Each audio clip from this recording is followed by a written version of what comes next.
I'm going to be completely honest with you here. It's important. I thought the subject matter of glucose was boring until I read your book. And then I was like, oh my God. Jessie Inchauspé, the glucose goddess, is a biochemist, an author, teaching us the best hacks to eat right without giving up the foods that we love. Glucose is your body's favorite source of energy. Your brain cells are using glucose to think, speak, move. So when you flood your body with too much glucose too quickly, what happens is what I call a glucose spike. The more spikes you have, the faster you die. In your book, you talk about these 10 hacks. Yeah. Eat food in the right order. Yeah. After you eat, move. Drink vinegar before you eat. Yeah. You're such a weirdo. Learn the glucose hacks and then just eat everything you love. Like, that's the thing you have to understand. Why do you care about this stuff? Well, I went through my own sort of health journey. It was awful. And I was like, I need to figure out how to fix myself. Like, I need to understand what's going on because otherwise I just don't want to live anymore. It was really to that point. I was like, either I figure out how to fix this or this is just too painful of an existence.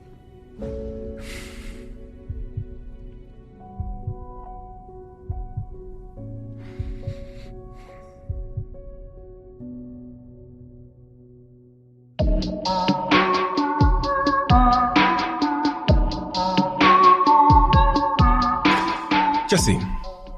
Steven. What is it that you do and why does it matter? I teach people about how food impacts their body.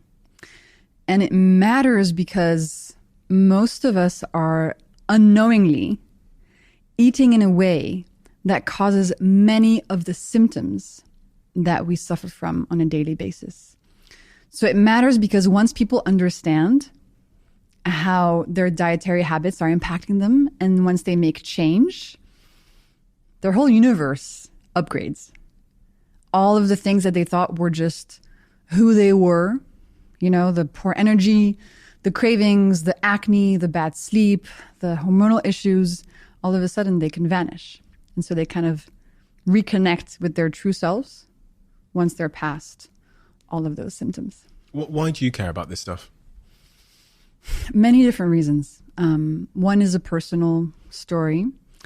The other is because I see a lot of people suffering from diseases that they don't understand and that unknowingly they're making worse. Right? One big example for me is people who have type 2 diabetes. And a lot of people who have type 2 diabetes are eating in a way that's making it worse, but they think they're eating in a way that's good for them. And that breaks my heart into pieces. You know, I want to give people the power back. I want to give people the information back because the landscape we live in, you know, the marketing messages about food, all the confusing packaging, the confusing advice, the fads, that's really destructive. And so I want to help people like clean all that up. And the personal reason?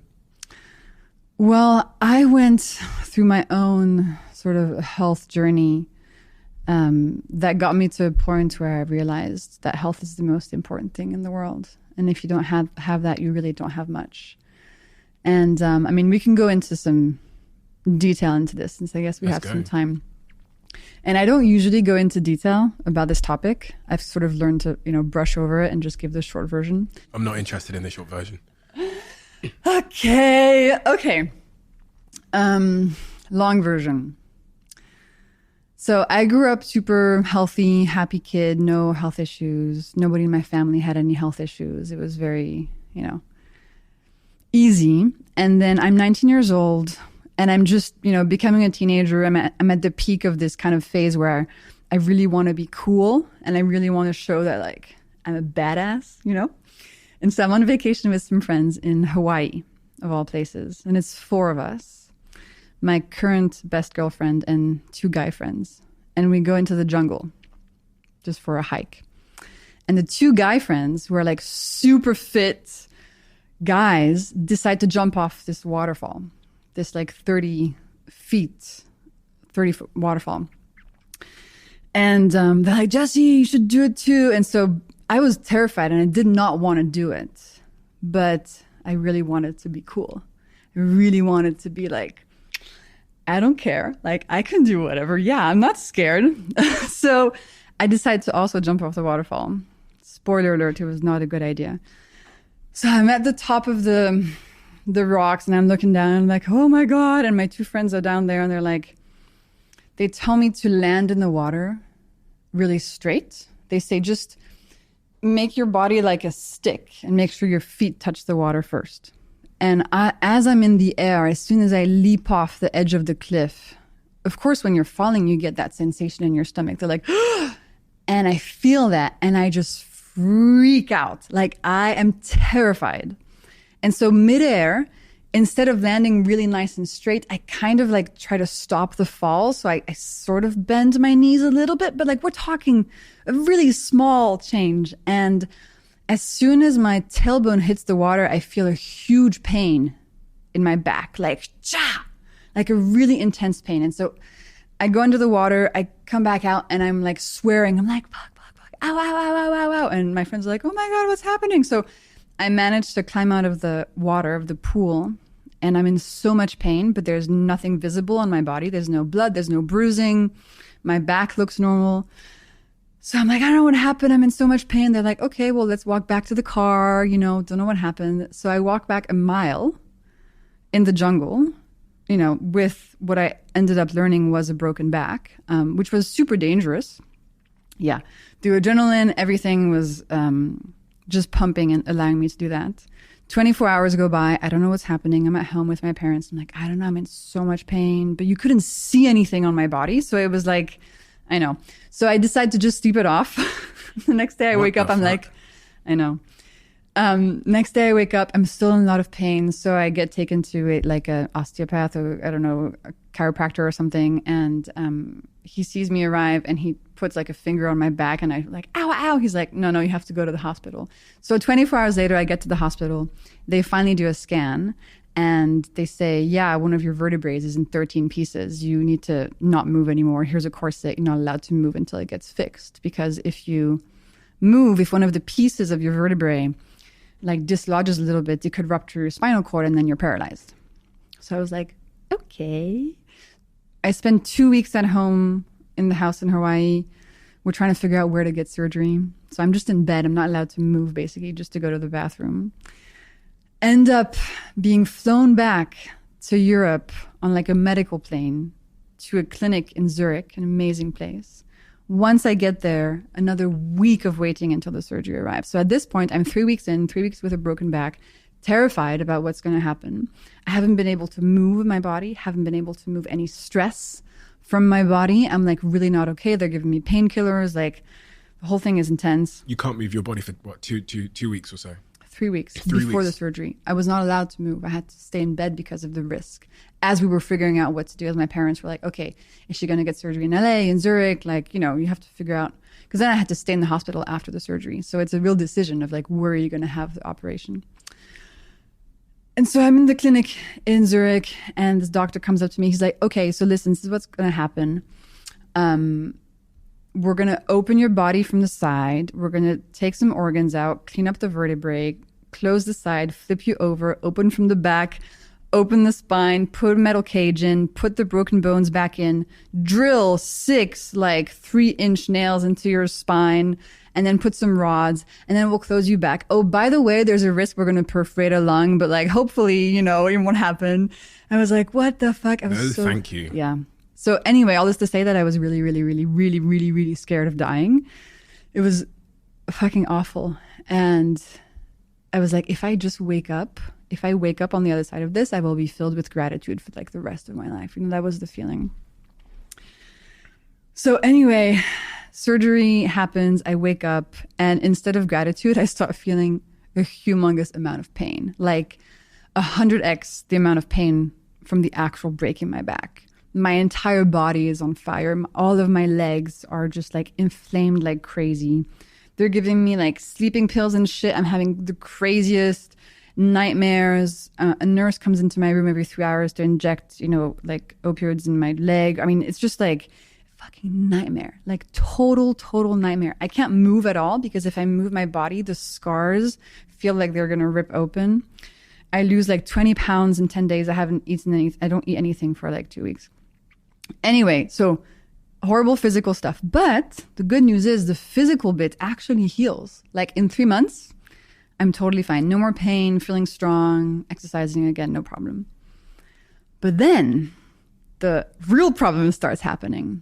My brain starts not feeling okay. I start feeling like I'm a bit like in a dream. Like I have this weird sensation of like instead of everything being 3D, it's now 2D. And I'm kind of feel like I'm in a movie, and I look at my hands and they don't look like mine. And I start having panic attacks when I see myself in the mirror. So like my brain starts breaking. And I had never experienced any mental health issues when I was younger. So I super clueless. So anyway. Is there a term for that? A medical term for that? Yeah, sort of the closest thing that I've found is depersonalization, which is losing touch with reality and yourself. And I always felt like when those episodes happen, I feel like I leave my body. Like I'm kind of looking from above. And also I become super scared of just existence. So being alive becomes the scariest thing I can ever imagine. And that still happens today? Very rarely. When was the last time it happened? Actually, 2 days ago, I had like 10 minutes of it because I had just taken the plane all the way here to California and I felt quite ungrounded and I could tell there was some stress in my body that was not moving. But now when it happens, like I know how to fix it. I know what's going on. But back then I had no clue. So for a year, I felt like that.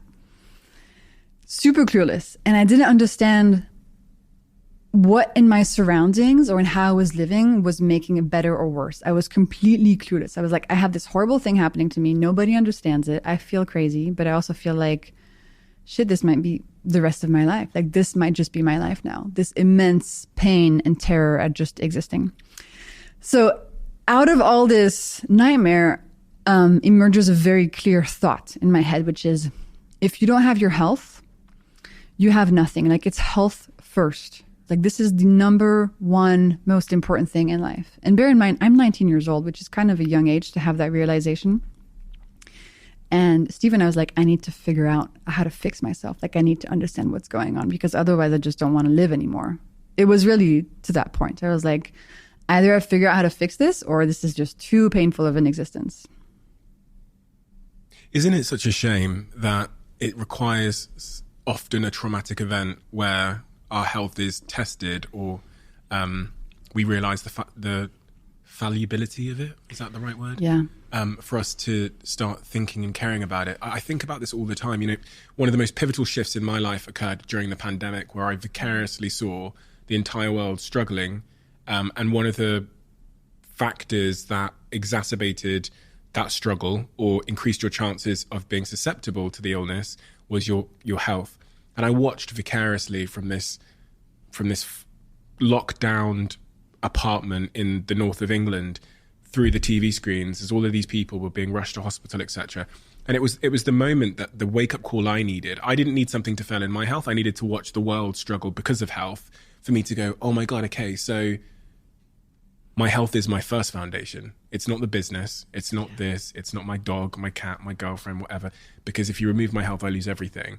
And it seems like you had that because of a tragic incident at 19 years old where you go, oh, you like put your priorities in order. It's a bit like that saying, you know, you have two lives and your second life starts when you realize you only have one. Interesting, yeah. And that's a beautiful, beautiful saying. And yes, it is tragic that kind of stuff needs to happen. I think that life should be lived backwards. We would have such a better time. We'd be so much more grateful if we started our life, you know, at 100 years old with a body that's breaking down, less energy, more difficulty. And if you just got younger, you know, every year, you'd be so grateful. Like, oh my God, like I'm getting, you know, I don't know, my biceps back or my energy back or whatever. And it's so tragic that we just go through life never realizing the wealth that's just in front of us and complaining about what's wrong and then not realizing that in 10 years it's going to get worse and worse. But listen, yes, the tragic incident is often a jumping off point for realizing how important health is. Yeah. You wrote a book called The Glucose Revolution, The Life-Changing Power of Balancing Your Blood Sugar. Wrote that book last year. Why did you write a book about glucose? Of all the things in health and food you could have written about, why glucose? Right? It's so interesting. Essentially, after having this realization that I needed to figure out how my body worked, I went on like a quest, with different chapters. And so first chapter was, I was living in London before I was studying mathematics. And I moved to Georgetown in the US, Washington, D.C. to study biochemistry in grad school, to learn about how the body worked. And then I went to Silicon Valley to work in genetics because I wanted to understand our DNA. I was trying to like piece together as much as I could to try to understand how my body functioned so that I could feel better, so that in the morning I could wake up not terrified of being alive. That was the bar, the bar was quite low. And even though DNA and studying it was interesting, it actually... Your DNA doesn't give you a lot of information about what you need to do to feel good. Your DNA can tell you, where you're from, what your traits are, maybe if you have an increased risk of a disease in the future, but your DNA doesn't tell you exactly what you need to do. What really matters more in terms of determining how we feel on a daily basis and how quickly we age and if we can just still kayak when we're 65 has much more to do with how we live. How we eat, how we move, our environment, what we do. So I learned that as I was in this genetics company. And when I was there, something incredible happened. I discovered the world of glucose. And now I'm talking about this, on a daily basis and writing books about it. I discovered that my mental health got worse when my glucose, also known as blood sugar, was not healthy, steady, and balanced. I discovered that when my blood sugar levels were kind of like a roller coaster, these episodes of depersonalization happened much more frequently. There was even this one instance where I was able to see my blood sugar levels with a glucose monitor that I wore for a couple of weeks. I was able to see one of the spikes in blood sugar actually triggering the episode. I was like, whoa, I'm finally understanding a clue. How I'm eating and how that affects my glucose levels is then in turn affecting how I'm feeling and my mental health. And for me, that was like the jumping off point. I was like, whoa, this is fascinating. And I just dove really deep into it. And I studied it, for 4 years. I've been talking about it for that long and ended up writing a book about it because it's actually really important for all of us to know about this molecule and to learn to manage it. They call you the glucose goddess. I call myself the glucose goddess. And now they call you the glucose goddess. Yes, exactly. I wanted to find a catchy name after, 2 years talking about this on social media. At first, my account was just my name, Jessie Inchauspé, which is really hard to write and pronounce and spell. So I needed a catchy name. So I was like, glucose girl, glucose gal. And then I thought, glucose goddess. You said there that, watching your glucose monitor, presumably on your phone, it was connected to your phone, you could identify that the causation between a spike in your glucose and mental health implications. But, okay, what else? Why else does glucose matter? Yeah, it's a very good question because, not everybody has these depersonalization episodes. So when I first got that piece of information, I was like, okay, glucose is affecting how I'm feeling. Let me see in the scientific papers, what else does glucose matter for? And I went into like a massive deep dive into all of the scientific studies about glucose that I could find. I had like 1,000 tabs open on my computer browser. I just went really, really, really deep. And I discovered some amazing things.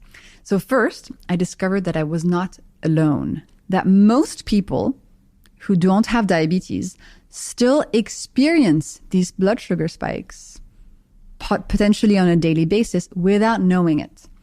And that's a really good piece of information because for years we thought only if you have diabetes should your glucose levels be of any concern to you. It was kind of like either you have diabetes and need to learn how to manage glucose, or you don't have diabetes and like don't even worry about it. Now we know that everybody can be suffering from these spikes without knowing it. So that was a huge revelation for me. And that study was very recent. I think it was from 2018. So when I discovered it, 4 years ago, it had just come out. So I was like, whoa, like stuff is changing on this topic. We're realizing the importance of it for everybody. Second, I was like, okay, let's look at all the symptoms that are associated with these spikes from the scientific studies, right? So the most common symptoms of glucose spikes are things like cravings for sweet foods. Yeah. multiple times a day.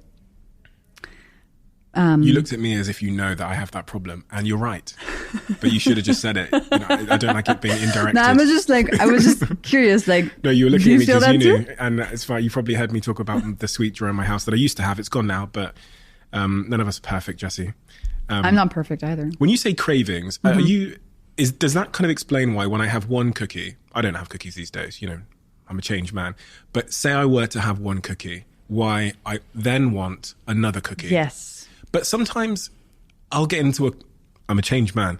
Sometimes I'll get into a cookie week. Ooh. Where I have a cookie on Monday. And because I've had that cookie on Monday, like Tuesday I'm showing up, or Wednesday I'm showing up for a cookie. Wow. And then I can fall out of a sugar cycle where, because I've not had sugar in a while, I don't want sugar. Yeah. So what I'm asking there is, does that sugar craving, how long does that last? How That's do a I good question. Do you know what I mean? Yeah, absolutely. Because I've wondered if it was like a couple of days, like if I've not had sugar for 3 days, then I don't have the cravings anymore. Or is it shorter than that? Well, listen, from the studies, we know a few things. We know that one, like if you have a cookie, so cookies contain, sugar and starches. And sugar and starches are what increase your glucose levels in your blood.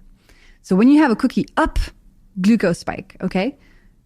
Increase in concentration, and then a glucose drop after the spike. This drop has been shown to activate the craving center in your brain, literally telling you, Steven, find something else to eat that's sweet ASAP. Go back to the drawer. Yeah. So your brain controls that part of your psyche. Like your brain is telling you to go find something else that is sweet. And so when people have cravings, they often may feel something like, oh, I feel guilty. I feel ashamed. I have no willpower. Like I'm so weak. I'm like, no. It's not your fault. It's absolutely not your fault. The craving you're experiencing now might have been caused, usually by breakfast, by the way, by the breakfast that you had or the thing you ate a couple hours ago. And I call that sort of starting the sugar addiction cycle, right? So let's say it's just one day, you have the cookie, spike, drop, you crave something else. Then if you keep having spikes for 1 day, 2 days, 3 days, 4 days, it's very possible that on day 4, that particular drop for some reason is making you want to have a cookie. Most of us are on this glucose roller coaster and have cravings multiple times a day. I knew it wasn't my fault. It's not your fault, babe. It's not your fault. I knew it wasn't my fault. It's not your fault. And then something else that makes that even less your fault is that when we eat something sweet, it releases a molecule called dopamine in our brain. And dopamine is a pleasure molecule. It's the molecule that gets released when we have sex, when we play video games, when we do like illegal drugs. Humans love dopamine.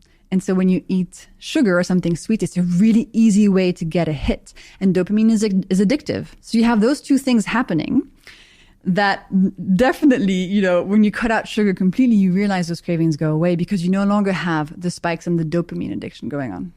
Some people will hear that and go, it sounds like my body is sabotaging me.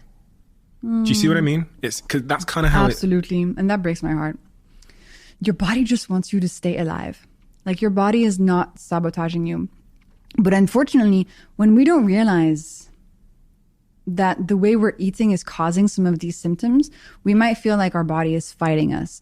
We might feel like, oh, my body hates me. My body's always doing this, blah, blah. I'm like, listen, your body is speaking to you. All those symptoms you're feeling, those cravings, the acne, the, irregular energy levels, all these hormonal issues, whatever, those are actually messages coming from your body telling you, hey, Steven, there's a glucose roller coaster happening here. Like, help me fix it. I think your body wants you to work in partnership with it and is trying to alert you with all of these symptoms. So instead of like blaming our body or feeling like, bad body for doing this and that, if you shift it a little bit, you're like, okay, let me balance my glucose levels and learn how to do this in an easy way. And then as you balance them, you see that all these symptoms go away and you feel like, oh, I'm a friend with my body now. I'm taking care of it. It's taking care of me. And that was a big realization for me in my health journey. Because when I was having those mental health issues, I felt exactly like that. And I was like, why is this happening? Like, what did I do? And it was actually my body trying to tell me that there was lots of things that were going wrong. One of them being my glucose levels. So anyway, yes. Am I right in thinking that my body is not built or designed for the world that it currently lives in, and that's part of the battle? Like, absolutely.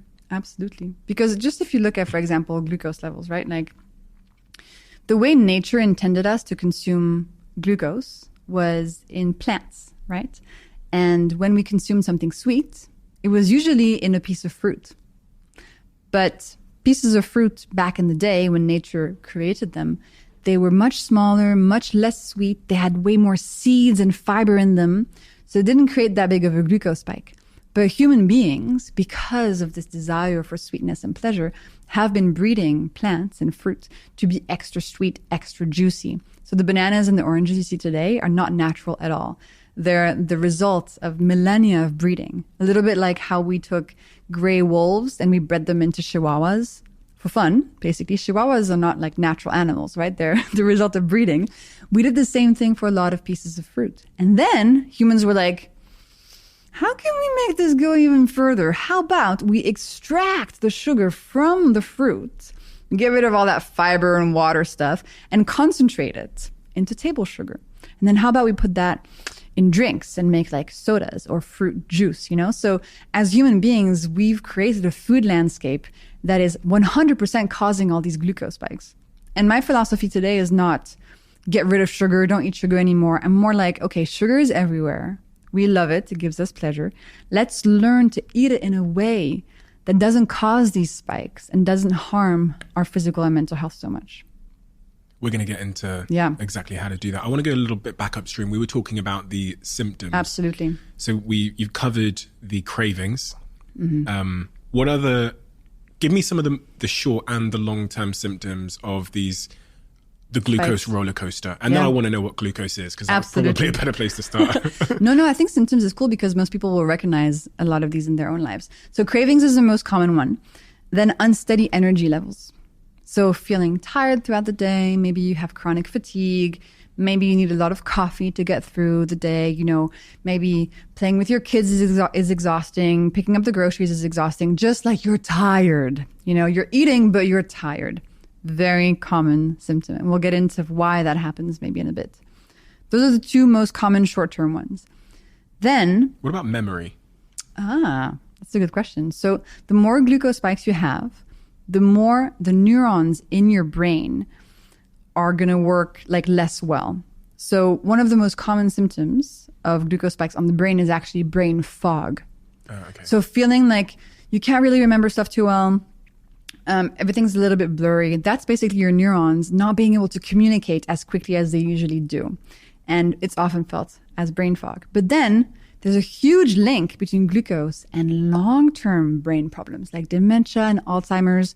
Some people even call Alzheimer's type 3 diabetes because it's so linked to your glucose levels.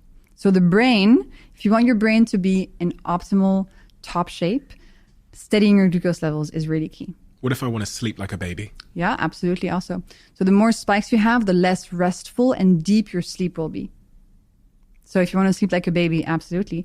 If you're somebody going through menopause and you want to reduce menopause symptoms, also looking at your glucose levels is a very important place to start, because the more spikes we have, the worse those symptoms get. Talking about hormones, there's also a huge link between glucose levels and fertility.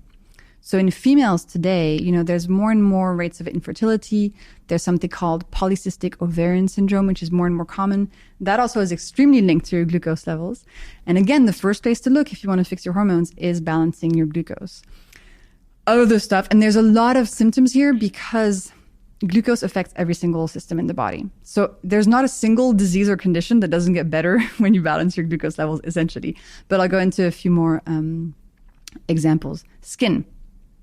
So inflammation is a direct consequence of glucose spikes. And on the skin, inflammation can be seen as acne, eczema, psoriasis. I have no idea. You know, there's two words that have just exploded into like popular conversation over the last, I'm going to say 12 months. But, you know, I'm not that deep to know how long this conversation's been happening. But one of those words is the word glucose. I've just seen it everywhere all of a sudden. And the second word, which I've seen even in more places, is that word you just used, inflammation. Yeah. What is inflammation? Inflammation is a stress response from your body that is supposed to help you and clean things up. So, for example, when you get sick, when there's a virus or a bug that's attacking you, your body essentially creates inflammation to combat that enemy. The problem is Inflammation now often happens against your own body or just like chronically at a low level, and that causes many, many, many issues. So it's a state of stress of the body. And it happens in all of us. It can happen in all of the cells in our body. Absolutely. And today, 3 out of 5 people in the world will die of an inflammation-based disease. 3 out of 5? 3 out of 5. The World Health Organization calls inflammation like one of the biggest problems of our century. It's basically just a way to say that your body is not healthy. There's problems going on within. Because inflammation can be caused by so many things, by like smoking, alcohol, glucose spikes, stress, environmental toxins. It's just like a state of unhealth of your body, if you will. And so on the skin, the most common sort of visible consequences of that inflammation are acne, psoriasis, eczema. And then talking about skin, so the more glucose spikes you have in your body, the faster you age. And that shows on your skin as wrinkles, but also on the insides. Things slowly deteriorate and break down. And there's a funny image for this. So from the moment you're born, your body is slowly cooking. You slowly cook, let me explain, like a chicken in the oven from the moment you're born. And then when you're fully cooked, you die. Your face. This concept of cooking is basically aging. And it's the technical term for it is called glycation. And the more glucose spikes you have, the faster this process happens. So if you want to age less quickly, and if, when you look at 2 people who are 65, one is clearly younger than the other, like biologically, right? And you can impact how quickly that aging is going on. One of the ways being through reducing your glucose spikes. Okay, and then long term, we talked about type 2 diabetes being the leading sort of long-term condition linked to glucose levels. So the more glucose spikes you have, the faster you'll develop prediabetes and type 2 diabetes. And then finally, I'll also mention that glucose levels are linked to cancer and heart disease. So essentially, to give you a summary, if you have a lot of glucose spikes, things are not going to go super well. You're going to have lots of symptoms, short term, medium term, long term. If you currently feel, if you're like, I could feel better than I do, which most of us probably feel, then balancing your glucose levels is a really, really freaking important place to start. It's like the base layer of your physical and mental health. It's really key. But most of us don't have that sorted. So to summarize, there's short and long-term symptoms there that I've written down here. Short-term symptoms, if we aren't able to flatten our glucose levels, then we face the chance of having constant hunger and cravings, chronic fatigue, poor sleep, colds. You talked a little bit about the immune system and the implications there. Brain fog, you described it as long-term brain fog. Longer-term effects, acne, aging, arthritis, Alzheimer's, dementia, cancer risk, mental health, infertility challenges. Yeah, and to be clear, like glucose is not everything, right? There's many things that matter in our health, like emotional connection, medical care, sleep, stress, exercise. But learning to balance your glucose levels is like learning. Okay, I have a fun image to use for this. It's like, imagine you're walking into an airplane, and before you go sit to your seat, you kind of peek into the cockpit, and you're like, whoa, lots of buttons in that cockpit. On the ceiling, on the sides, there's all these levers. You're like, oh, I'm happy I don't have to fly this plane. You're the passenger, right? And you're happy the pilots know what they're doing. In the case of our body, it's interesting because we're both the passenger. We feel what's going on. We're kind of victims to what's going on, but we're also the pilot. We're in charge of our decisions. We decide what we eat, what we do. But often we have no clue how to fly the plane. We have no idea how our body works. So it becomes very complicated to figure out where to start. And we have all these opinions, this marketing, blah, blah. And it can be really confusing and quite daunting. So to me, learning to balance your glucose levels is like learning about the most important lever in the cockpit of the plane. It's like, if you know about this lever, you can take off, you can fly, you can land. It's like the most important thing. And it will help you get to a point where you're kind of cruising and you're like, okay, I kind of have a handle on things. My symptoms are kind of getting better. So to me, that's the way to think about it. So this begs the question, which I probably should have started with, which is, what is glucose? Mm-hmm. Now, in my brain. Yeah, tell me what you think. Which is a slightly undeveloped brain on this subject matter. I've just always thought of it as sugar. Yeah. So I've just thought of it as the sugar I eat is turned into this thing called glucose. And then the glucose runs around in my body, in my blood, and seeps into everything. Yeah. Well, that's a pretty good, Thank you. Like high level definition. And I think that's what most people who know a little bit about the topic think. So let me explain so you know exactly what it is, because that definition, while it's what most people think, it's actually a bit incomplete. So I'm going to give you like the 101 basics. Please. So you understand what's going on. Thank you. Explain it like a 10-year-old. Absolutely. So glucose is your body's favorite source of energy. Every single cell in your body uses glucose for energy. So, right now, both of our heart cells are using glucose to pump. Your brain cells are using glucose to think and speak. My, hand cells are using glucose to move, etc. So every part of your body uses glucose for energy. It's really, really important. And the main way that us as human beings, we give our body this important substance is through eating foods, and specifically through eating two categories of foods. Starchy foods, so that's like bread, pasta, rice, potatoes, and sweet foods. Anything from your favorite cookie to a banana to a Coca-Cola, anything sweet. So starchy and sweet foods contain glucose, and when we eat them, the glucose is given to our body. So now you might think, okay, I want energy, right? I want to give my body as much energy as possible, great. right? Yeah. I want to feel good. I want to have energy. So you might think, okay, I should eat as much starchy and sweet foods as possible to give my body as much energy as possible. The cookies are good for me. Well, this is where the whole logic thing breaks down. It's a bit like plants. So let's say I go on vacation and I'm like, Steven, can you please take care of my houseplants? You'll be like, of course, Jessie. Yeah, my pleasure. I would love to help you. So you would go to, so you would go to my house and give my plants a little bit of water, right? Because the plants need some water. But if you gave the plants too much water, they would end up drowning and dying. And I would come back from my vacation, all my plants would be dead. So the plant got a bit too much of a good thing, and that caused issues. The human body is the same. Some glucose is good. Too much glucose causes all these issues. And most of us are eating in a way that gives way too much glucose too quickly to our body. And that's why we feel all these symptoms. So what's going on at a cellular level when I flood my body with glucose? So there are three sort of main processes that I want to tell you about on this topic. So when you flood your body with too much glucose too quickly, what happens is what I call a glucose spike. So a glucose spike is just simply a sort of rapid increase in how much glucose is in your system. So it goes, if you have a glucose monitor, you can kind of see it. It goes like, whoop, it just goes up really fast, the concentration. And so the first thing that we need to look at is your mitochondria. So your mitochondria are like little sort of oval organelles inside of your cells, and they kind of have this squiggly line in the middle when we represent them in drawings.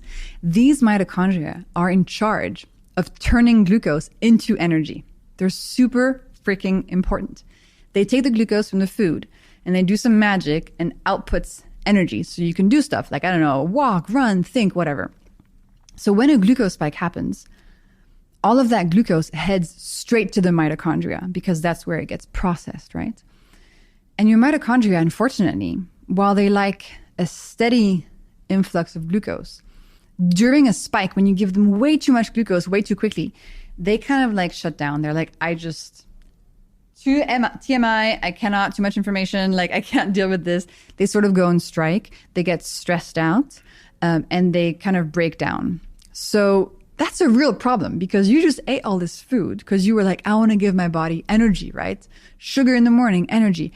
Actually, on the inside, your mitochondria, the very things responsible for making energy, they break down when you give them too much glucose to handle. So that's the first thing that happens.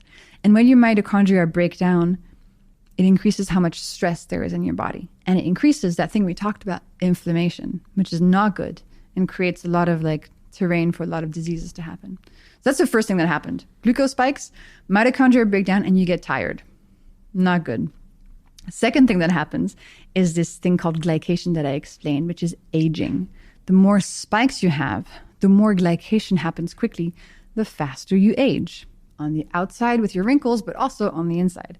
So the kayak when you're 65 is going to get harder and harder the more glycation happens when you're young, for example. And then finally, so your body really wants to keep you alive. As I mentioned, like your body is pretty freaking awesome and it's really trying to protect you. And so it has a technique that it deploys when a glucose spike is happening to get that level of glucose down, because it knows like, oof, when glucose is very high, like all this bad stuff happens. So let me get that to go down. Your body releases something called insulin, which comes from your pancreas. And we love insulin. She's dope. She grabs all the extra glucose and she stores it away into your muscles, into your liver, and into your fat cells. And that's one of the ways that you gain fat on your body, is by having insulin take this extra glucose and store it away. Can she not just put it in my muscles? Unfortunately, I'll call her and ask. But no, unfortunately, you can't decide where it goes. And then while insulin is cool, like long-term, too much insulin is the cause of type 2 diabetes. So while she's helpful in the short term, long-term, she causes all sorts of issues, especially connected to fertility, which is also something that we might want to talk about. Really fascinating topic. Is that therefore conceivable? You know, I've got a friend that had polycystic ovaries, and she said on a podcast that she has recently that she used to have a problem with binge eating. She talked about it, and as you said that, I kind of connected the two dots, that her insulin spikes from her binge eating challenges might have had an impact on the polycystic ovaries and the infertility challenges she'd had. She had very, very irregular periods to the point that at one point her period stopped completely. And I was just wondering if there's, obviously we can't diagnose someone we don't know, but I'm just saying, is there a link there potentially? Well, listen, it's hard for me to say, but what we do know is that, you know, polycystic ovarian syndrome is very tightly linked to glucose. So the more spikes you have, I mean, potentially from the eating disorder, but also just a lot of people, even without an eating disorder, have enough spikes to cause this issue. The more spikes you have, the more insulin you have in your body. And then the more insulin you have in your female body, the higher testosterone levels get. And so PCOS, polycystic ovarian syndrome, is kind of like a grouping of symptoms. So cystic ovaries, missed periods, balding on the head, hair growth on the face, acne, etc., that we kind of put into this package of like, this is PCOS. Actually, a lot of these are symptoms of just excess testosterone in a female body. Testosterone being the male sex hormone. So again, if you have PCOS, it's very important to balance your glucose levels to get that testosterone down. It's like the first thing to look at, the first thing to fix. And I get on a daily basis messages from readers who had PCOS, used the hacks that I share, don't have PCOS anymore, got their periods back, were able to conceive naturally, etc. So very tightly linked, glucose and hormones. This drug insulin, so it takes the glucose and by the way, it's not really a drug, it's like something your body makes. Okay, but then you can also take it as a drug if you have diabetes, for example. So this chemical insulin, it stores the glucose in my fat, in my muscles, in my liver. Yeah. How does it have an impact then on weight gain and weight loss? So if I've just had a glucose spike, insulin's been deployed. Yeah. She's doing her work. She's storing it in all those places. Does that impact my ability to gain and lose weight? Absolutely. So when there's a lot of insulin around, when she's around, she's like, okay, everybody stop. We're only going to be putting stuff into fat cells. Nothing can come out of fat cells. So when there's high insulin levels, your fat cells become like a one-way street. Things can go in to make them grow in size and quantity. So that's one of the ways you gain fat on your body, and nothing can come out.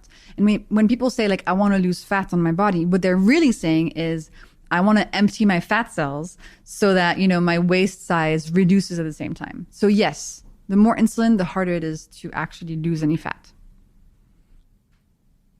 I get it. I think I get it now. Is there anything that's like missing from that picture you've painted for me? I now understand the relationship between what I put in my mouth, the impact that has on my glucose levels. It causes spikes and dips. That causes a bunch of short and long-term consequences because of what's going on in my mitochondria and insulin. Is there a next step in that process that I need to be aware of? So my insulin is now raised, right? Yeah. She's shut down my fat cells. She's doing her thing. She's storing it away. Is it the chronic deployment of insulin is what I think they call type 2 diabetes, Yeah, right? it's called insulin resistance. So when you have a lot of insulin, it's a bit like... Stops working, basically. Exactly. It's like coffee. Right. Right? Like first time you drink coffee, you're like, whoa! And then over time, the same amount of coffee doesn't do as much to you. Same with insulin. So over time, your body becomes less sensitive to it. It doesn't really obey it anymore very well. And that's called insulin resistance. And that then leads to type 2 diabetes. But I think you got a pretty good overview of, we eat food, creates glucose spikes, all of these biochemical processes. Then our body experiences these symptoms, right? We experience these symptoms of glucose spikes. And I think the important thing to remember is that these symptoms, again, they're messages, right? They're not something that's happening randomly just to be annoying. Your body is not against you. Your body is just trying to keep you alive. But as a consequence of maybe some of the ways you're eating, all these symptoms are taking place. If this glucose roller coaster is bad for me, Yeah.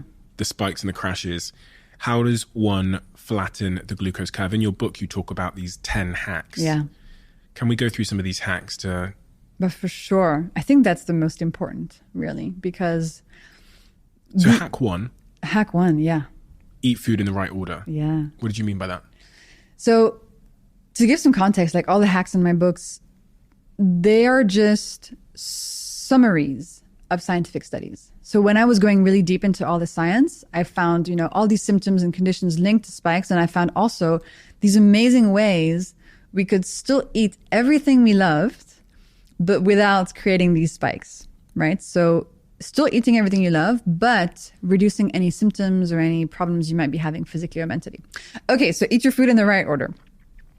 So next time you're faced with a meal, listeners, next time you're faced with a meal, there's something amazing that you should know. If you eat the ingredients in the meal in a specific order, you can reduce the glucose spike of that meal by up to 75% without changing how much you're eating, what you're eating. Just the order has a massive impact on your glucose. So you can still eat the same meal with way less spikes and way less consequences. So the right order is veggies first. I should make a t-shirt. Veggies first, proteins and fats second, and starches and sugars last. So let's take an example of a meal maybe. Steven, what's a typical meal you have? And then we'll add stuff for the example. Cookies. Okay, so let's say cookies. That's your sugars. Let's say you're having cookies. Let's say, I don't know, you eat fish? Yeah. Okay, let's I say... eat everything, to be honest. I'm so... Other than snails, I've still got a little bit of a psychological issue there, but... I've never tried snails, and I'm French. Really? It just grosses me out. That's something you need to figure out. Okay, so let's say you have like some fish, some broccoli, some pasta, some olive oil and avocado, and a cookie. So the right order for your glucose levels is going to be the broccoli first, then the fish, then the pasta and the cookie, and the avocado and olive oil. You can kind of have it like with the fish. Now, this is an interesting like theoretical thing to understand. It might not always be very practical to just separate out your meal and be like, okay, this first, that then, that then. But there's a few things you should know. Number one, you don't actually have to wait between any of these foods. You can just eat them one after the other and still get the amazing impact on your glucose levels. And number two, really the most important thing here that we need to learn from this scientific study is that the veggies should come first. So what I do now and what my community does is that we always have a veggie starter at the beginning of a meal, and then we just eat the rest of the meal kind of normally. And that already has a massive impact on your glucose levels and how you're going to feel. A lot of people, when they do it very much in the opposite order in terms of like kind of they leave the veggies on the side of the plate. I think when I was a kid, I'd go for whatever was tasty first. And then when the green stuff. I always went for the pasta first. Yeah, exactly. Yeah. And then it was like a requirement. So often parents will say, eat the fucking greens as well before you get your dessert. That That's interesting. I mean, although in restaurants, obviously dessert comes last, which is probably... And in restaurants also, bread usually comes first. And so let me explain why it's so important to avoid having the bread first. So bread is a starch. And as I explained, there's starches and sugars. And those are the two things that turn into glucose when we digest them. And so when we eat something that contains glucose on an empty stomach, so when we eat it first, like a piece of bread, the starch breaks down into glucose molecules in your stomach and then shoop, makes its way super quickly into your intestine and your bloodstream because there's nothing stopping it. There's just like roller coaster. So it goes straight from your mouth to your bloodstream. So very quickly, the glucose makes its way to your bloodstream and increases the concentration and causes a spike. Now, if you start your meal with veggies instead, this is what happens. Veggies contain another superwoman. And I love how all my molecules and substances are female. But anyway, she's a superwoman, fiber. Have you heard of fiber before? I love fiber. You love fiber. So veggies contain fiber. And fiber, when we eat it at the beginning of a meal, she does something absolutely amazing. When she arrives first in your stomach and in the digestive tract, she makes its way from your stomach to your upper intestine. And there, she deploys itself onto the walls of your intestine in a cool, viscous, protective mesh and just stays there, protecting you. That viscous mesh that fiber has created is then going to reduce the spike of your meal because all the glucose molecules arriving later on from the pasta, for example, are not going to be able to make their way as quickly and as much through your intestine into your bloodstream. Because of the fiber shield, the glucose molecules are going to take way longer to make their way into your bloodstream. As a result, you get a smaller spike. But you still ate the same food. What a just woman. with some veggies first. I know. She's amazing. So when I go to a restaurant, you go to some restaurants, they give you bread. Others, like the Japanese ones, give you edamame. Yeah, that's much better. Yeah, that's a veggie, right? So any type of veggie is going to be really helpful. And I try to make it make up about 30% of my meal. And it can be anything. They can be raw. They can be cooked. In my new book, I have 35 amazing veggie starter recipes. You can dress them. You can put, some, olive oil, vinegar, lemon, cheese, whatever onto it to make that veggie starter feel really delicious because it's going to protect you so much. And if you're somebody who suffers from cravings in the afternoon or unsteady energy, I think this hack is a really powerful one to try out. I'm a speed eater. I'm going to be honest. I'm not going to lie to you. I tend to eat my meals super quick. And I think the excuse I tell myself, bullshit or not, is that because I'm busy, I just yeah, so you inhale them. Yeah. And when I know because if I eat something, say with my girlfriend or whatever, she literally blesses the food with her hands first. Wow. And then she takes her time. I eat super fast too. I'm treating it like it's a competition, Yeah. And she's often said to me, she's like, babe, just slow down. And one of the points that someone raised to me at some point about my super fast eating habit was that it is bad for me. Now I'm wondering from what you said there, if the speed in which we eat has an impact on our glucose spikes as well. If I ate slower, could I flatten the curve? Absolutely, babe, yes. Really? Yes. She's right. Well, yes. Then again, listen, I'm a very strong proponent of pick your battles, right? And yes, we could all do better in so many different ways, but also, you're a speed eater. That's fine. Maybe you just deal with that. I'm trying to live my best life. Okay. So if you want to slow down aging and do all that, so you can do two things. You can either just eat as quickly as you want, but add a veggie starter at the beginning of your meal, right? That already is going to have very powerful impact on your glucose. I would argue it probably will have a stronger impact than just eating the same meal more slowly. Because you're not going to eat the meal over 2 hours, right? You might go from 3 minutes to 8 minutes. It's not that big of a difference. The veggie starter will have a much bigger impact on your glucose than just increasing that by a few minutes. Do you remember hack number 3 from your book? Stop counting calories. That's a ghostwriter check. I can confirm you wrote your book. I did. I had so much fun writing the book. Tell me about that one. Well, so what do you know about calories? Very little. Yeah, it's fine. But tell me the what I think they are. Yeah, or just generally it's a thing. Yes. Thermo. Oh, I'm talking a much simpler definition. Okay, I was going to try and impress you. Yeah. So Oh, sure, you can if you want. Please. It's like a thermonuclear reaction where a calorie is the measure of how much heat is required to break down a molecule of food. It's really not bad. Thank you. Wow. You really should give yourself more credit. Because before we started, you were like, I know nothing about food and biochemistry. Actually, you know some pretty good stuff. Yeah, I know from just like doing this podcast. Yeah. So, this is why I really do it, because for very selfish reasons. And I realize that it's helping a lot of other people that are also idiots. But that's what I know from guests that I've sat here. So that's my definition of a calorie. Fantastic. So I think a lot of people will also say like, oh yeah, calories are bad. Like I need to eat not too many calories, otherwise bad stuff happens and I gain weight or whatever. So I want you to know how calories were actually invented and measured, because it is completely mind-boggling.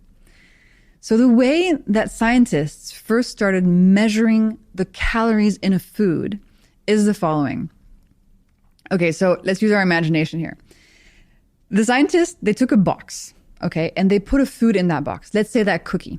They put the cookie in a box. Then they put this box with a cookie in it in another box that contains water. So they submerge the cookie box in water, okay? And then somehow they light the cookie inside the small box on fire. They burn the cookie and they measure by how many degrees the surrounding water, increases in temperature. That is how we measured calories. Literally measuring how much heat happens when we burn that food. So as a result, you might say, okay, well, you might test a cookie in this setting and you might test it against, an avocado. And you might see that the temperature in that big box increases by as many degrees for both the cookie and the avocado. So from a calorie perspective, you'd say these two foods contain the same number of calories. But that's a really reductive way of thinking about food. It's almost like thinking these two books are both 500 pages, therefore they're the same. You see how that's a problem? The number of pages in a book doesn't tell us anything about what the book is about, who wrote it, what are the words, what's the message, no clue. The calories in a food also gives us no information about what's actually in the food. How is that food going to impact how I feel, my physical health, my mental health, my glucose levels? So I want to teach people about the molecules in the food. So they actually start recognizing like, oh, that food is going to make a spike. That food is not. And teaching them hacks so they can, improve their health. And so hack number 3 is called stop counting calories, because essentially what I found is that if people just focus on balancing their glucose levels and using the hacks to do that and just completely stop counting calories, their health improves significantly. And it's a much nicer world to live in than a world of calorie counting. Because something else you should know, 2 people can be eating the exact same number of calories. Let's say, 2,000 calories a day. But if one person is eating in a way that causes all these spikes and the other one isn't, the spiky 2,000 calorie person is going to be full of cravings, exhausted, inflamed, aging faster, not sleeping as well, could have mental health issues, could have PCOS, could be gaining weight. It's not the same thing. The calories are not really what matters. We need to learn about how the food is actually affecting us. Interesting. I find that so interesting because I was thinking as you were speaking, you answered it there at the end, that a lot of the reason why people do count calories is for weight loss or weight, gain reasons. Mm-hmm. But because of the glucose spikes in one set of 2,000 calories, one meal that will give me 2,000 calories, it will have a significant impact on the insulin levels. And also on how you're feeling and how you're doing and how difficult, that fat loss is or not. How much of a good time you're having along the way. Mm. That's the nuance that really, people use calorie counting as a tool, I guess, but that's the nuance that's really missing if you really want to achieve any of those goals for whatever reason you have. Absolutely. And then, restricting calories. Of course, if you go from 2,000 calories to, I don't know how many, but fewer than that, you're essentially reducing how much you're eating, right? So yes, it's possible that'll lead to weight loss. But that's not really sustainable. Do you really want to count calories for the rest of your life? That just, I don't know, that feels really difficult to me. And second, it doesn't tell you again, like what you're eating. So you're reducing quantity. So yeah, that can lead to consequences, but it might not be improving your health at all. You might be losing weight on your body, but actually, increasing the problems and the symptoms and the conditions. So I really hope people stop counting calories and through this science, just kind of learn how to approach the food landscape and how to approach food habits in a way that heals them from everything they want to heal from without the sort of calorie thing. Breakfast. Yeah. What do you have for breakfast, Steven? Today? Yeah. Nothing yet today. I ordered food, right, to this wonderful studio here in London at 10:30 a.m. And it said it would take half an hour to get here. And it got here when you arrived. Now I looked at it and I thought, if I eat this, then I'm going to have some kind of like dump halfway through this conversation. So it's just sat. Can I ask what you ordered? No. Okay. Because some breakfast foods will have that impact and make you feel tired.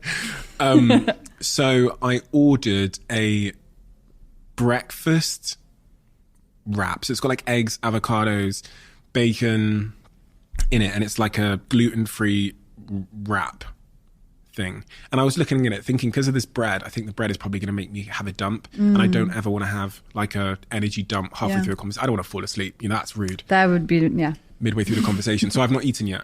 Interesting. I had coffee. So actually, your choice is a pretty good one in terms of glucose. So the main thing we want to do to steady our glucose levels is have a savory breakfast instead of a sweet one. So we want to have a breakfast that contains protein, like eggs, fish, meat, protein powder, maybe some fat like the avocado, that's fantastic, and maybe some fiber if you want to add some veggies in there. And then any sort of like breads or starches or potatoes should be there just for taste. It should not be the centerpiece of the breakfast. And then importantly, for a savory breakfast that keeps your glucose level steady, we shouldn't eat anything sweet at all for breakfast, except whole fruit if we want some. What's the difference between whole fruit and whatever isn't whole fruit? Ooh. Well, as I explained, like fruit has been bred by humans for a super long time to be extra sweet, extra juicy. So today when you look at an apple, for example, it's really been pumped full of sweetness and sugar and made really easy to eat. I had this conversation this week with my partner. She was offering me some fruit. And because now I'm like a food, arrogant little food guy because of all these conversations I've had, I was like, babe, it's got sugar in it and they've bred it. And then she was like, really? And we had a conversation about it. And I Googled it and I said, I Googled like the historic banana, and apple, and the pear. And I showed her and she was like, what?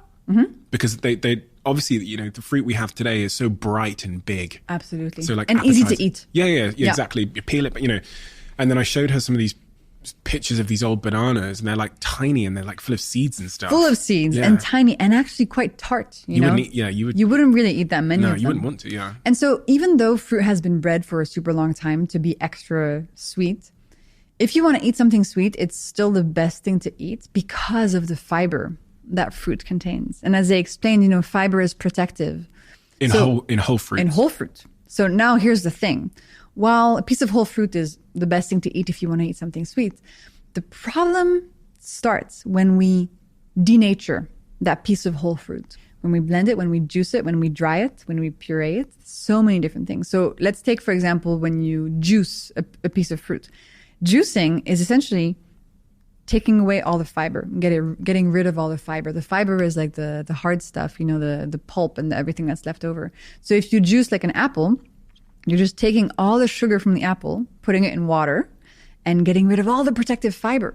So all of that super concentrated sugar that's been bred into that piece of fruit, you're now giving to your body in a really, really fast way. And as I explained, the speed of delivery is really important. The faster all that sugar arrives, the more your mitochondria get hurt, the more the spikes are happening, inflammation, etc.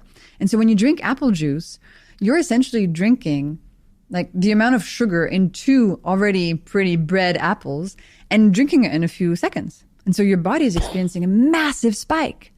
And your body doesn't care whether the sugar came from a piece of fruit or if it came from like cane sugar and is in a can of Coca-Cola. The molecules in the apple juice and in the can of Coke are the same. Your body does not make a difference. Your body's not like, oh, this sugar came from fruit. No, it's going to cause any issues. Oh, this sugar is from Coca-Cola. Oh, it's going to cause problems. Your body does not care. And in a can of fruit juice, there's almost as much sugar as in a can of Coca-Cola. So when we eat fruit juice, we have to do it in a way that's like, okay, this is dessert, right? This is for my pleasure. This is not for my health. This is going to give me pleasure and maybe make me feel a bit happy, but it's not going to help my body. Which one of these bastards told me that fruit juice was good for me? I've been drinking this stuff like I was... Me too. You know, growing up, if I went and had fruit juice, I was like, well done, Steve. Yeah. You know, you've done future Steve a massive service there. And then I got to fucking 30 years old and people start telling me that fruit juice is bad for me. I'm like, who lied to me? Do you want to know who lied? Who? The people who make fruit juice. Yeah, I thought it would be them. Yeah. And same for me, you know, I grew up drinking orange juice and a Nutella crepe every morning for breakfast. Well, no, come on. You knew the Nutella crepe wasn't good for you. I mean, yeah, but like, you know, I was like, oh, I'm having orange juice, so it balances it out. You know, I had no idea that I was just eating starches and sugars, just eating a massive glucose spike for breakfast. And when you create a big glucose spike at breakfast, your entire day then becomes completely like a glucose roller coaster. The breakfast spike really dictates how you're going to be doing for the rest of the day. So what is a whole fruit? A whole fruit is like a piece of fruit that is just you like mean just whole. like not processed? Okay. Yeah, like something you can hold in your hand that you buy at the supermarket, like an untouched from the tree. Okay, I thought it's not a certain type of fruit. It's just you're talking about the state of the fruit. Like, yeah. Okay. What would be a better word for whole? No, I guess that is the word. I'm just an idiot. Like a piece of, I don't know. Whole is probably the right word. Okay, yeah. Okay, so I'm not going to have any... So granola. I used to think granola was... I was like, again, doing my health a service by eating granola. So listen, if you're having a great time, no symptoms, feeling amazing, top energy, no cravings, no hormonal issues, no skin issues, whatever. I want to be Superman. Yeah, like if you're doing fine and you're eating things that are sweet and you're having a great time, I have nothing to teach you. But if you're suffering in one way or another, many of the symptoms we talked about earlier, look at your breakfast and avoid the sweet stuff. So avoid the granolas and the breakfast cereals and the oats with banana and honey in them. Switch to something savory. And I have lots of examples of what's a savory breakfast in my books, but that is really going to help set your day on a much better path and going to help your physical and mental health thrive. You have these 10 hacks in your book, and there was one in particular that there was 9 of them that I thought, I can do this. And then there was this other one where I was like... Let me guess. Which one do you think it is? I would say the vinegar one. Is that You're the one? such a weirdo. Why did you ask me to drink vinegar before I eat? Can you imagine? Can you imagine me going to a restaurant and like, hi, could I just get a glass of vinegar, please, before I... Well, actually, it's happening more and more, Steven. Why are people doing this to themselves? By the way... That's my line, by the way. I hear you. And by the way, the hacks are there for people to pick and choose from. Okay. You're supposed to like compose with them as you wish. It's not, you don't have to do everything all the time. You don't have to do any of them if you don't want to. It's like information from the science and then you decide what you do with it. Hack 7, drink vinegar before you eat. Yeah. So the scientific studies show us that if we have 1 tablespoon of vinegar in a tall glass of water, so this is a pretty good size, 1 tablespoon of vinegar in a tall glass of water before a meal can reduce the glucose spike of the meal by up to 30%. And the insulin spike by up to 20%, which is important because, you know, insulin is also something we want to manage. And you might be wondering, like, how the heck does that work? Well, vinegar contains another cool molecule called acetic acid. And acetic acid does 2 main things that help our glucose levels. Number 1, you know how I explained that starches, they break down into glucose when you digest them? Well, acetic acid slows down that process. So it slows down how quickly, for example, a piece of bread is going to break down into individual molecules. So it slows down how quickly the molecules of glucose arrive in your bloodstream, which is, again, what we want. We want to slow down the velocity. And second, acetic acid goes to your muscles and it tells your muscles to soak up glucose as it arrives into your body. So glucose arrives more slowly in the bloodstream and muscles soak it up as it gets there. So those 2 actions reduce the spike of the meal without you needing to change any part of that meal. So if you wanted to have that cookie and you wanted to have the cookie without setting off a glucose roller coaster, without setting off that sugar addiction, having a vinegar drink before would be a really good idea. I'll think about it. Moving on. Hack 8. After you eat, move. People say this, they go for walks and stuff after like the Christmas meal or whatever. But why is that from a scientific perspective important? It's interesting because it's been around culturally for a very long time, right? Like the post-meal walk, etc. Even the veggie starter. I mean, in France, we have this thing called crudité, which is raw veggies at the beginning of a meal. We've had it for forever, just culturally. In Italy, antipasti, veggies first, etc. So it's cool to see that a lot of these hacks have been around for a very long time, but now we understand how they work. And so we're able to be like, oh, I want that back in my life. So moving after eating. So your muscles, when they contract, they need energy to do so. And the first place they look for this energy is in the glucose in your bloodstream.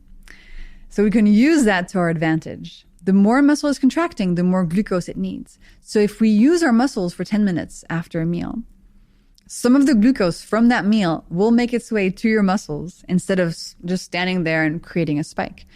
And so you can use your muscles in lots of different ways. You can go for a walk, you can clean your apartment, you can play with your dog, you can go to the gym, and you can do my new favorite thing, which is, let's do it together, Steven. So put your feet on the ground and do some calf raises. Do you know what that is? You just like go into your tippy toes and back down, calf raises, and you feel your calf contracting. Yeah. So this is actually a really effective way to get your muscles to soak up glucose because there's a muscle in your calf called the soleus muscle, which is really extra good at soaking up glucose. So for example, after a meal, you're at work, you're at your desk, you want to reduce the spike, do some calf raises like this. Nobody will see, and you'll be helping your glucose levels. People are going to think I'm so weird. They're going to see me have this shot of vinegar and then sit here like there's something in my shoes. Yeah, but then they're going to be like, damn, Steven is doing so great. Look, he's 65 and still kayaking. Like then they might think they should have done the same. It's a good trade-off. I'm happy to take the weirdness. That's really interesting because when I think about glucose spikes and movement and stuff and what you've just said there, my mind went straight to being sat on a plane, which I do a lot of. And they bring the food down, they bring the dessert trolley down or whatever. And then you eat not me, of course, but someone else, a friend of mine. He ate the cookie on the dessert trolley and then he sat there for 10 hours because he was on a plane. Yeah. That sounds like a fucking nightmare. Well, for your glucose, it's not great, but there's lots of things you can do. So first, don't have the cookie on an empty stomach. Have it after some other food. For example, maybe you bought like some nuts at the airport. Have some of those nuts before the cookie. That's what I call putting clothing on your carbs.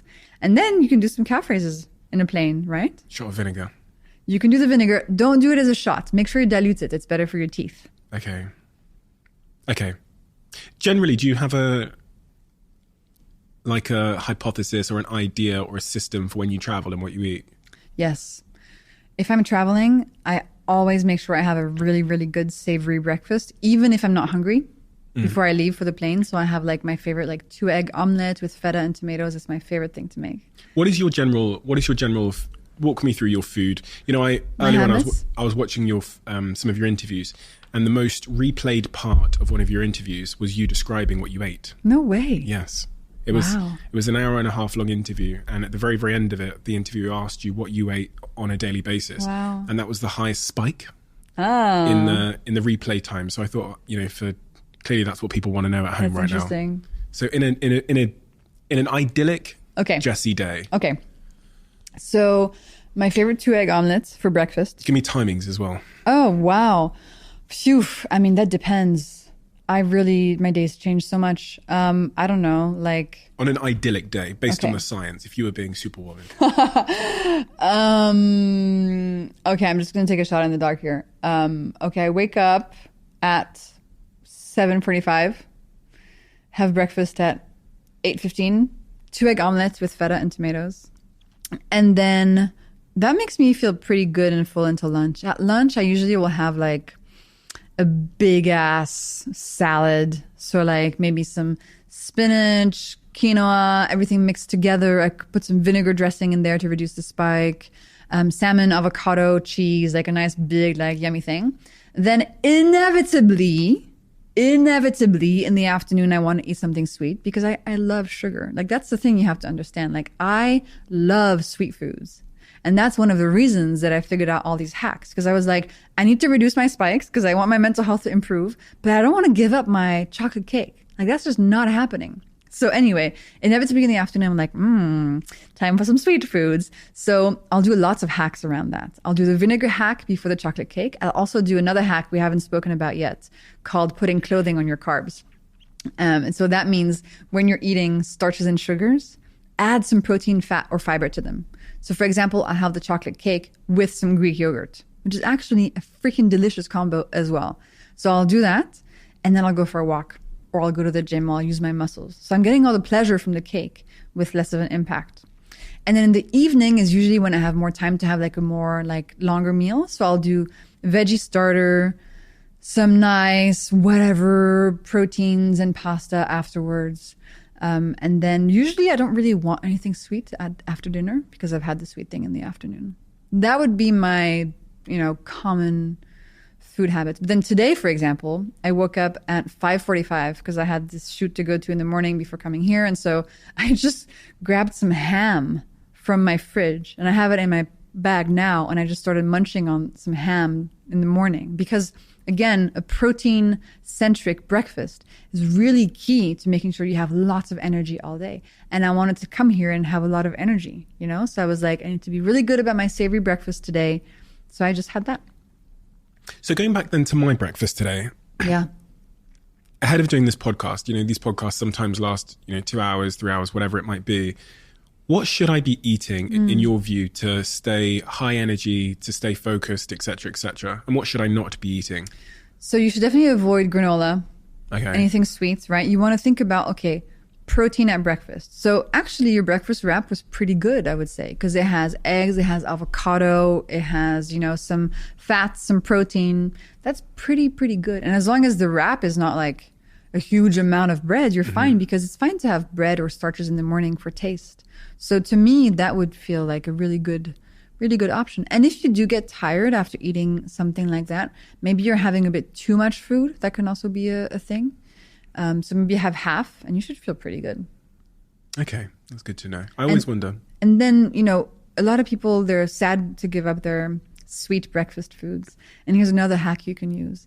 You can still have that sugar, but have it as dessert after lunch or after dinner instead of like in the morning on an empty stomach. So it's not about cutting anything out.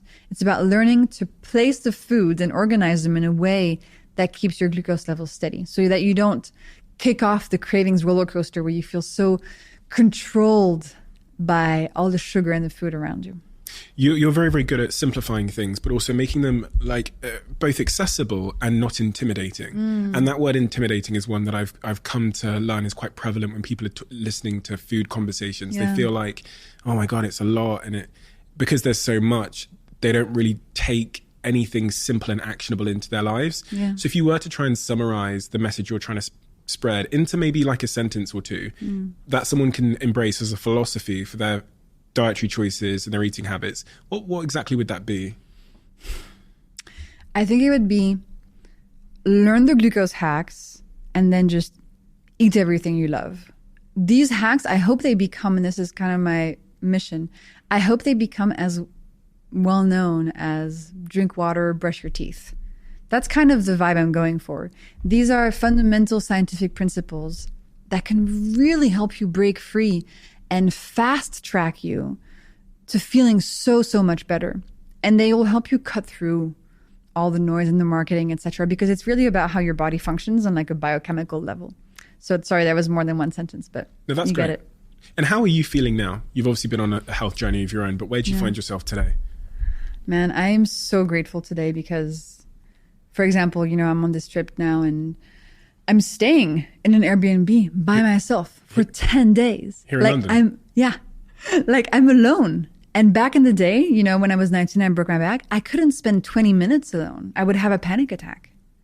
I am so happy of that journey, but I really don't wish it on anyone. Like, it was freaking horrible.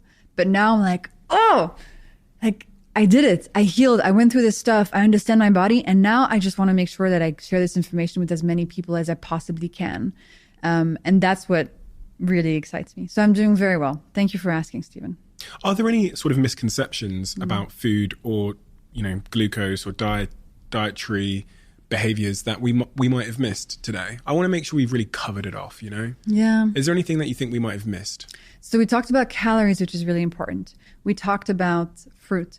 Well, another thing we can talk about, which is a common myth, is that sugar for breakfast gives you energy. We kind of covered it in many different ways, but I want people to understand sugar gives you pleasure. It does not give you energy. It is not good for your energy levels.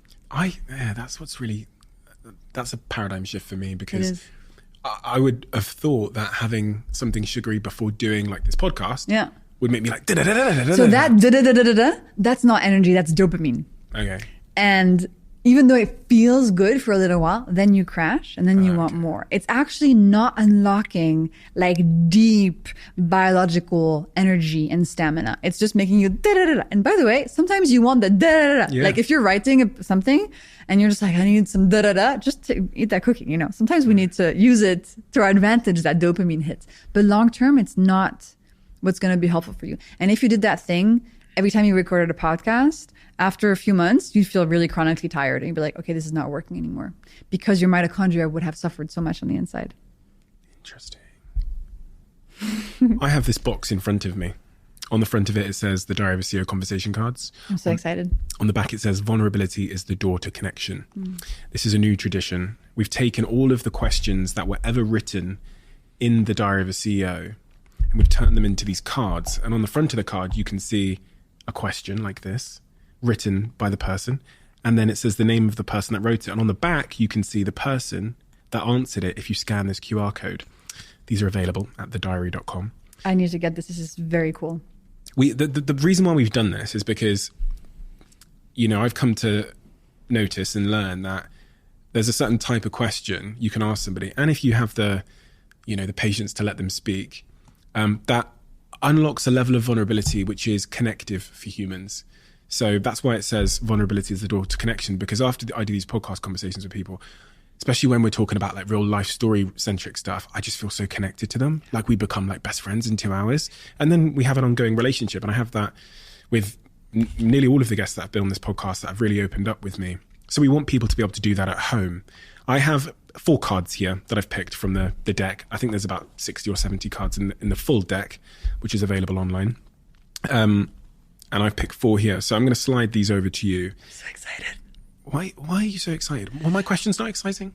No, but they were. But like, I love this kind of stuff. I love the vulnerable questions. I love this. Okay. For that reason, I'm going to ask you to pick 2. Okay. We'll see if you regret that decision. No, I won't. Okay. I'm going to slide them over. Okay. So I look at them all? No. Oh, okay. I don't choose. No. Okay. I'm going to pick the 2 middle ones. Okay. And I read them? Please read them and say who wrote the question as well.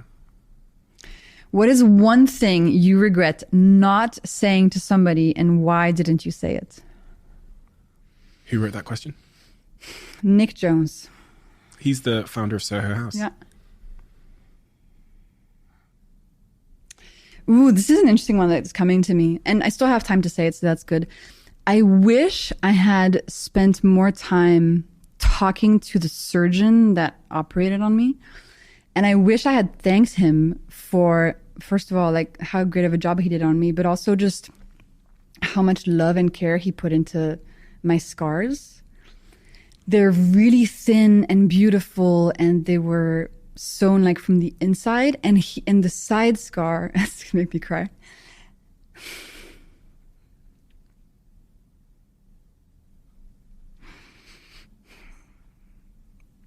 Really sweet, because the side scar, he put it just in like the crease of my waist so that you can't even see it,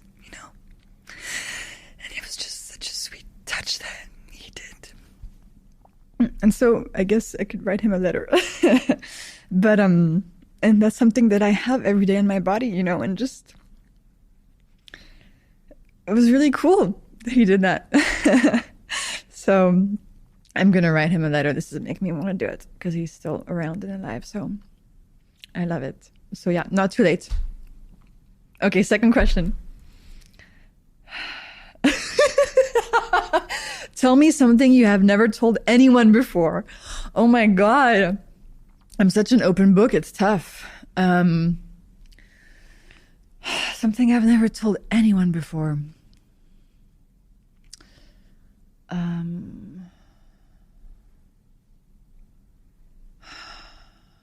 Interesting. Let me think of this one.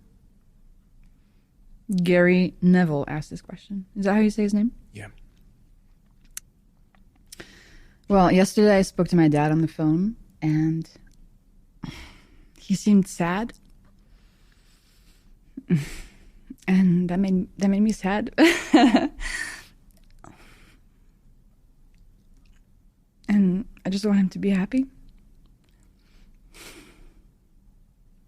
That's all I can think of. He sounded sad. Yeah. He doesn't talk a lot about his feelings, and I could just tell that he was sad.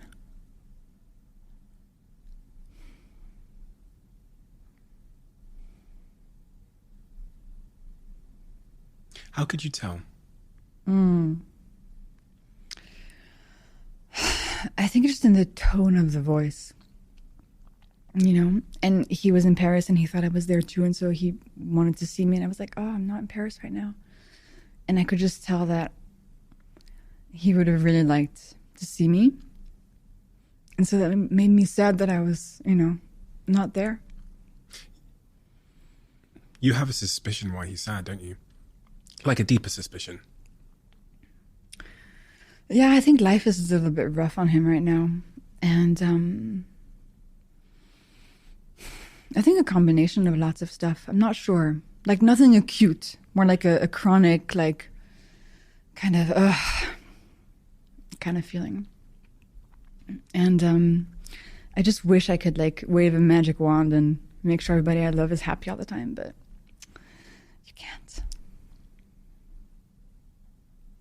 A lot of people struggle with that, especially with their parents. You almost see like a decaying in their energy and joy for life, and it's slow. Yeah. And it's like almost quite chronic, isn't it? Like a lot of the subject matter we've talked about today, like inflammation, it's almost like a psychological inflammation that when you know, they get to a certain stage, sometimes it happens earlier, but you almost see people characterize it as being like grumpy old. You know, I see. Or like sad old or whatever. I wonder what that is. I wonder what the like psychological nutrient that's missing. Is it connection? Is it a sense of purpose? Is it I mean, it has to be said, it's not everybody, but there is I'm not sure. I think it's also like the unexamined aspect of life. You know, I feel like if you've gone to therapy and you've done work, you kind of have tools to like, you know, change the things you want to change in your life and put boundaries and like do things. And I think a lot of people don't have really those tools yet. And in the same way that they don't have the tools around food and how to just make themselves feel better. I think it's, to me, it feels like a tool thing. I don't know. Maybe it's just because, you know, that's my own experience of things, but. I think those tools are most absent in men. Yeah. Typically, you know, those tools about expression and opening up and vulnerability. And it's much of the reason why I love doing this so much. Yeah. Because we get to have these kinds of conversations and they are medicinal in many, many ways, you know? And these cards are really wonderful because I feel like even if you're somebody who doesn't tend to open up very much, like the fact that the card is asking the question makes it totally... It was random as well. You picked it. It wasn't me. So yeah, but just generally, like I think everybody should play this. Yeah. It's so important because it's really hard to ask these questions and it's really hard for people to take them seriously and be like, I'm actually going to answer this. But the card medium, and especially, it's so beautiful, the handwriting. I love it. It's a really lovely idea. It's quite interesting. I was just thinking when you said that, the reason why it's different from me just asking you those questions versus you selecting one and it being on this sort of middle ground inanimate object is because it removes the agenda from the question. Exactly. You know what I mean? Like Exactly. It doesn't come with an agenda. Yeah. So it's almost like you great. asked yourself it, right? We do have the old tradition, which was asking you the question Yes. in the book. Do it. Do it. I'm ready. Okay. Do it. Ooh, this is a tough one. Oh, yeah? Do it, Steven. You have my permission. Okay. The person you cherish most in life dies tomorrow. You have a 60-second phone call with them. What do you tell them? Well, the good news is I communicate a lot. I would say my mom, to be honest, just, you know.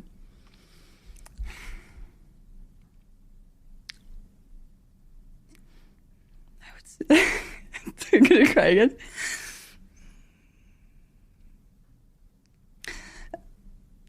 Happily, I would say, listen, it was amazing. Thank you. I feel like I told you everything and you know how I feel about you.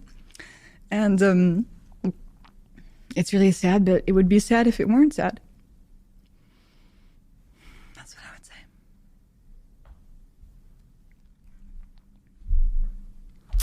Thank you, Jessie. Thank you, Steve. Amazing conversation. You're an amazing person, and the work you're doing is so incredibly necessary because it's turning the lights on to something that is driving us very much from the back room in terms of our health outcomes that most of us don't know anything about. I've been trying to be healthy. I've had the intention, but because of the lack of information, I've been failing without knowing it. Yeah, and it's the motivation thing as well. It's like, how do you make it easy enough that you can actually start today? Amen. Thank you so much, Jessie. Everybody can go find your work. Everyone will be able to find you on the internet. They call you the glucose goddess. You very much are a goddess. And your book about the glucose revolution is a must read for anybody that's listening to this. So I hope everybody goes and gets that book because I'll be honest, I'm going to be completely honest with you here. It's important. I thought the subject matter of glucose was fucking boring until I read your book. Nice. And then I was like, oh my God. Yeah. You know? And I think a lot of people who are in the camp I was in will probably feel the same way. So take my word for it. It's an incredible book and it's a must-read book. Thank you, Steven. And I have a new book, The Glucose Goddess Method, that just came out. And what is I've not read that one. What's the distinction between the two? So Glucose Revolution is like the everything, all the science, the stories, the backstory. The Glucose Goddess Method is a 4-week guide to actually get started. Like the actionable. Yeah, it's like, okay, week 1, breakfast. Here are all the recipes you can use. Week 2, vinegar. Here's what you do. Week 3, veggie starters. So it's yet another layer of help to actually help you start today. Incredible. That's what I need to read next, isn't it? That's what I'll do. Thank you so much, Jessie. It's an honor. Thank you, Steven.